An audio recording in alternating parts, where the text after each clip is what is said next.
Good morning mga kabuhay. Magpurga po tayo ngayon ng ating mga biik.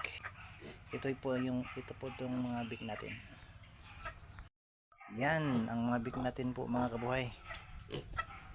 Bali pang 5 araw nila ngayon mula walay. Kaya ngayon lang tayo magpupurga. Ito yung pong kulungan ko mga kabuhay. May net para hindi makapasok yung mga langaw, para hindi sila madapuan at lalong lalo hindi makapasok yung mga manok sa during pagpapakain natin sa kanila.